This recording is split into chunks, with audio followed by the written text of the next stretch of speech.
Good morning, delicious divinity. I am so pleased to be out here with you today, showing off the fall leaves. It's early winter here, but it's beautiful.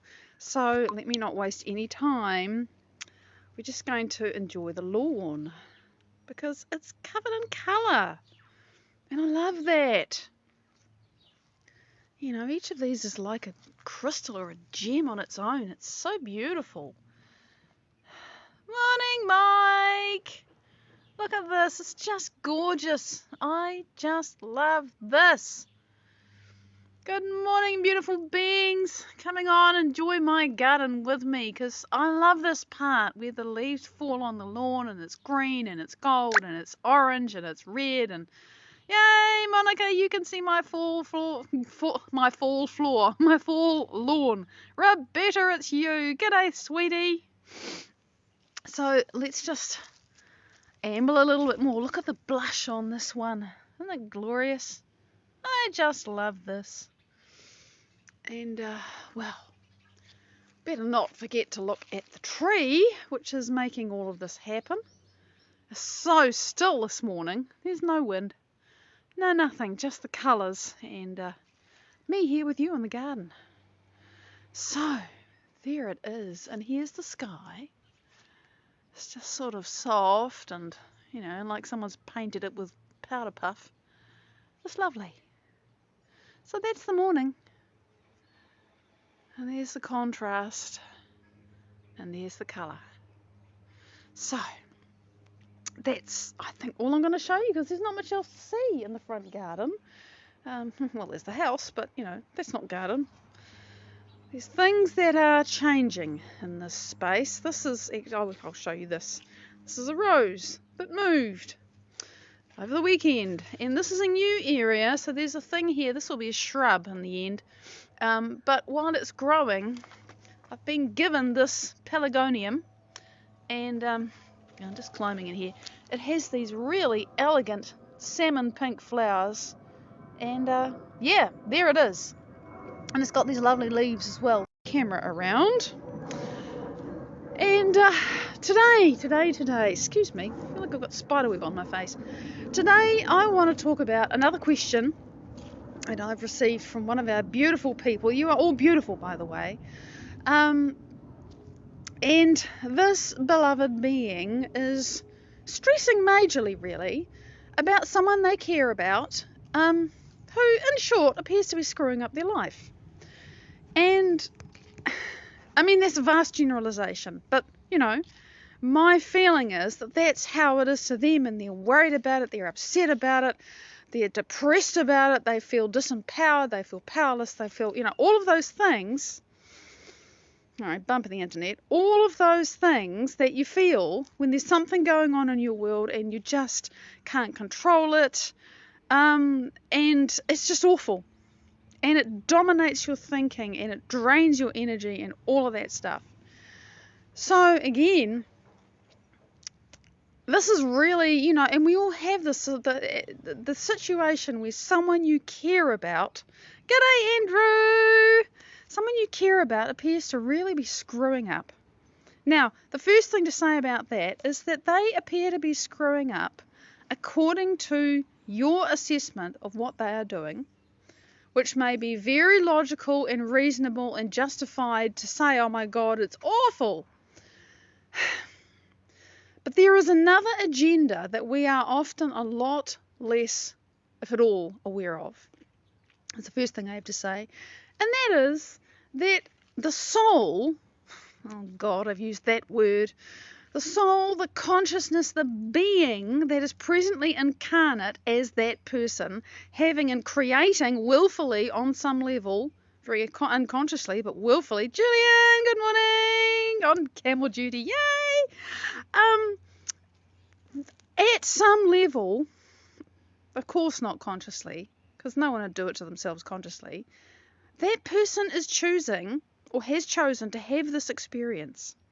And we can't actually know what the soul's agenda is, and that can be very, very hard to watch when it's someone you care about. But that's the first thing I have to say, is that we have ideas about what is right for the people we care about. Linda, number 1 is also on the bridge. Woohoo! The whole crew's on. We have ideas, some of which are very cultural, some of which are societal, some of which are because of what we've been through and how we think our loved ones should have their lives be. All of that, we have all these ideas and expectations. And when we don't see what we desire for people we care about happening, we can get extremely stressed and upset about it. I do this too, all right? So, again, I'm not speaking about this like I'm talking out of a hole in my head and I've got no idea what it's like. It's amazing. I see myself just trying to control things. And I have to remind myself, Maddie, it's not your life. And it's bloody hard.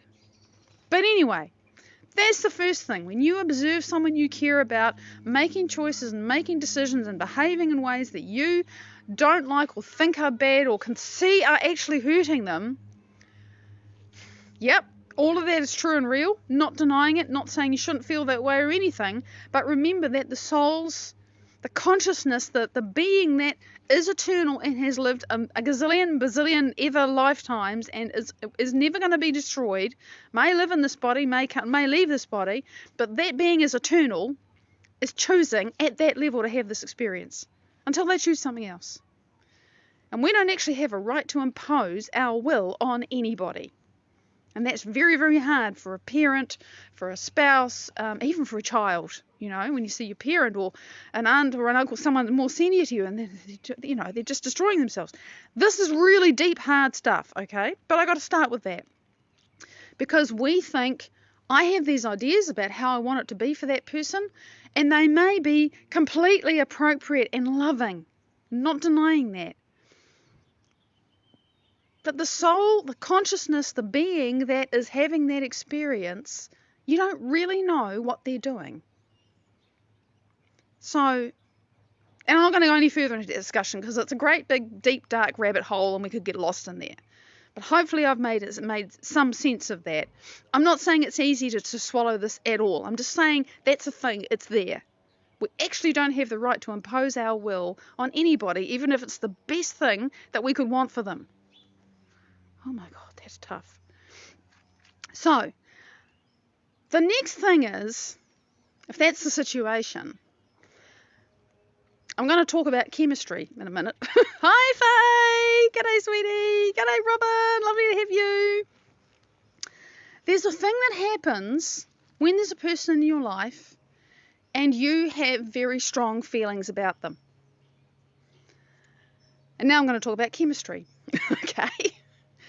Let's talk about 2 hydrogen atoms. Most people are aware that hydrogen gas, its chemical formula is H2, because you have 2 hydrogen atoms and they are bonded together by an electrical charge. In fact, they share a single electron. The electron whizzes around both of the atoms and binds them together. It's shared energy. And if you have water, you have 2 hydrogen atoms and an oxygen atom, and they are bound together by shared electrons. The oxygen atom has 2 electrons, and the hydrogen atoms actually donate theirs somewhere else, and they share the 2 electrons with the oxygen atom, and together they make a molecule of water. That's how it works. They share energy, and they are bound together by it. And if you take lots of molecules of water, and you make them cold enough, they freeze, right? And there is a lattice, there is a crystal structure that is formed, more energy, the energy of the molecules is so decreased that they stop vibrating and they form a crystalline lattice, and we call that ice. And if you add energy to it, it will melt and you'll get water. And then if you add more energy to it, it will boil and then you get steam. But you still have the energy that is binding each pair of hydrogen atoms to the oxygen atom. And so the little molecules are frozen together by the energy they share, and depending on how much energy the whole system of the combinations, how many gazillions of water molecules it takes to make water, how much energy is in that system depends on the state of the system, whether it's, loose gas or it's liquid or it's frozen in place. Now, when you have a lot of emotion about somebody, you can guarantee that either in the past, because you can do this all on your own without them even being there, they can be dead and you still have a lot of emotion about them, or they can share it with you because there's an interaction, right? That emotion bonds you together, just like the water molecule or the hydrogen gas molecule. It bonds you together in exactly the same way. And if there's enough density, like enough loss of energy in the system because your energy is so low, you're depressed, you're sad, you're angry, you're scared, whatever it is, you literally are frozen there. There's not enough energy for anything to get moving. It's just frozen like that. And so in a situation where there's a loved one who is screwing up their life and you're worrying about it, the situation is that you are worried and upset. You observe what they're doing and you're worried and upset, and that is your state of being. That's like the oxygen atom. And then they are busy doing what they're doing and making the choices being, and they're aware that on some level, consciously or unconsciously, they are aware of that reaction and they are participating in this shared energy with you. They're like the hydrogen atoms, sharing the combined dynamic of that relationship that you have with them, and it bonds you together. It takes an enormous amount of energy to form a molecule, and it takes a ton of energy to break it apart. I mean, it doesn't take that much energy to take ice and melt it and make it into water. Well, actually, it takes quite a lot. Water has the highest specific heat of just about any substance, I think, on the earth. It's why we can live here, because it holds energy. It holds a ton of energy. And if you freeze it, you have to add quite a lot to it to melt it. And if you melt it and you want to make it gas, you have to add more energy to it. But if you want to take a water molecule apart, that takes a lot of energy. It takes a great deal of energy to break the bonds that hold a molecule together. And it takes a great deal of energy and dedication and determination to break the bonds that tie you emotionally into a really negative emotional relationship dynamic with somebody. G'day, Abigail! And so this is where the challenge even begins. Because here you are with this person you love and care about, and now they are, according to your perception of them, screwing up their life. And that's what it's according to your perception. You don't know any more than what you perceive. Pushing that big bitter pill to swallow aside, while you keep on reacting and responding and stressing and everything about how they are the way you are, everything stays the same. The same amount of energy exists in the system. You are sharing that emotional energy where they do things that trigger you and you get triggered. And it's an energy system, and it just sustains itself. It is self-perpetuating. And meanwhile, you're reacting and you are stressing yourself out. You are draining your vital life energy, trying, worrying, hoping, wishing that they will change. But nothing's changing because your very trying and worrying and hoping and wishing is actually locking them and you into this very destructive situation. That's how it works. So the energy that is required to break those emotional bonds is actually what we have to create, summon, find, and apply. And it's challenging because by the time it's this deep and this difficult, Laura, g'day honey, those bonds are really strong and entrenched. And remember, you've got a massive neural net in your head about how bad this is and how awful you feel, and your body is really biochemically conditioned to all of those stress hormones, and you are actually addicted to them. Not you, the person who wants to feel better. Your body is chemically addicted to all the stress hormones. So when you decide that you want to stop feeling stressed about this person that you've been stressed about for the last however long, that's really tough for all of those reasons. But this is what we have to do. So let me check with the clock before okay. So I say this is what we have to do. How in hell do you do that, right? When you're deep in the, oh my God, I'm so upset about this. And I've been like this for a long time, and I'm at my wit's end, and I can't see a way out, and, all of that, right? And you can feel that way about other things. We're just focusing on a loved one today because that's the question at hand. I feel like a broken record at this point. And oh my God, we so choose to identify with the victim feelings. It's what's known, and it runs very deep. Oh my God, I know, Laura. I've been doing this myself, not about a relationship, but something in my body that I have had exactly the same relationship with. Believe me, it's no different. Feeling victimized, feeling disempowered, feeling like I can't change it. And in the face of so much evidence and facts and science, it tells me I know I can. So I totally relate, okay?